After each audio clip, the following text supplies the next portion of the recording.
আসসালামু আলাইকুম প্রিয় সময় দর্শক, আমি আমার পার্সোনাল বিষয় আপনাদেরকে অল্প কিছুক্ষণ সময় আমি আর পার্সোনাল বিষয় শেয়ার করব। আপনারা জানেন আমি কিশোরগঞ্জ জেলা করিমগঞ্জ থানা নোয়াবাদ ইউনিয়নে বিয়ে করছি এবং আমার বউ এখনও আছে। তো ঝগড়া এটা স্বাভাবিক, স্বামী স্ত্রীর মধ্যে হবে। স্বাভাবিক এটা ঝগড়া হবে, স্বামী স্ত্রীর মধ্যে স্বাভাবিক ঝগড়া হবে, তারা আবার একে অপরে মিলে যাবে, এটা হচ্ছে স্বাভাবিক।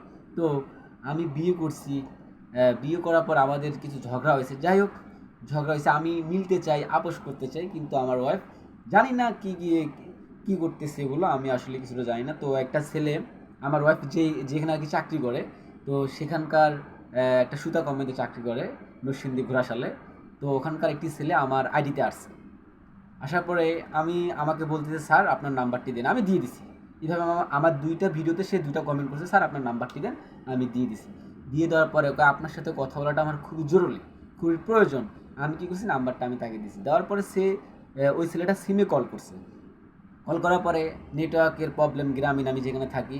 তারপরে সেই মুহূর্তে আমাকে লগ ইন করে সে আমার সাথে কথা বলতেছে ডাইরেক্ট, আপনার সাথে নাকি আপনার ওয়াইফের তালাক হয়ে গেছে, বিচ্ছেদ হয়ে গেছে। আমি বললাম সম্পূর্ণ কথা মিথ্যা কথা। এবং এটা বলার পরে কয়, কেন কী হয়েছে, আমি কি এত কিছু জানার আপনার কি প্রয়োজন? কয়, আমার জানা খুবই জরুরি। তারপরে বলতেছে, আপনার ওয়াইফের কি বাচ্চা আছে? আমি বললাম, তুমি তালাশ করে দেখো বাচ্চা আছে কিনা, আমাদের কোনো বাচ্চা হয় নাই। যখন এই কথাগুলো বলতেছি, তখন ওই ছেলেটা আমাকে অনেক নানান রকমের কথাবার্তা বলতেছে। তো সুতরাং আমি এত কথা বাড়াবো না। বাংলাদেশের অনেক যুবক আছে, অনেক যুবতী নারী আছে, যাদের কারণে একজন পুরুষ খারাপ হয়েছে, একজন ছেলে তার ভালো জীবনটাকে নষ্ট করে দিছে। আমি এটাই বলতে পারি, একটি নারী কখনো দুইজন স্বামীকে নিয়ে সংসার করতে পারে না।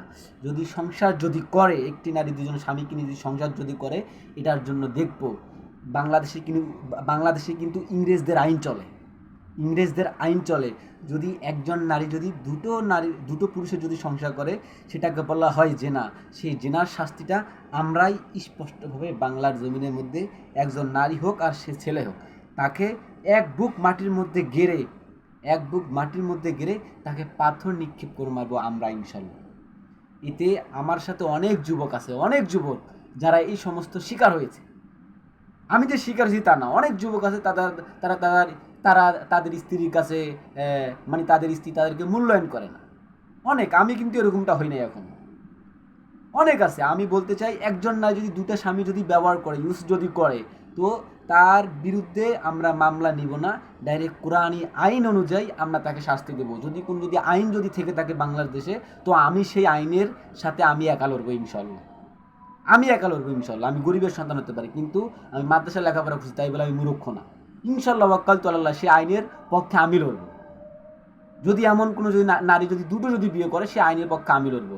এবং ওই নারীকে আর ওই ছেলেকে আমি নিজে স্টিল দাঁড়ায়াম, সমাজের গর্ত খুঁড়ে এক বুক মাটির তলে ওই নারী এবং পুরুষকে কোরআনের মধ্যে যেই শাস্তি আছে, সেই শাস্তি আমি ইনশাল্লাহ ওয়াক্কাল তো আল্লাহ, আমি যদি বাপের বেটা যদি হয়ে থাকি, আমি সেই শাস্তিটা দেবো। যদি কোনো যদি থাকে এরকম, যদি থাকে, তো আমাকে শুধু আমার নাম্বার দেওয়া আছে, শুধু যোগাযোগ শুধু করবেন। ওই নারীর 14 গোষ্ঠীর খবর নেবো আমি, ওই ছেলেরও 14 গোষ্ঠীর খবর নিয়ে আমি ছাড়বো। আমি এমন একজন মানুষ, কাউকে পরোয়ার করে আমি কথা বলি না। আজ হলে মরবো, কাল হলেও মরবো। তাই বলে কাউকে যে ভয় পেয়ে যে কথা বলবো, ওরকম ছেলে আমি না। ওরকম ছেলে আমি হতেই পারি না। যদি থাকে, শুধু আমাকে শুধু নাম্বার নিয়ে আমাকে শুধু একটাবার বলবেন যে, ভাই এই জায়গা হয়েছে, আপনি আসেন, ইনশাল্লাহ আমি যাব।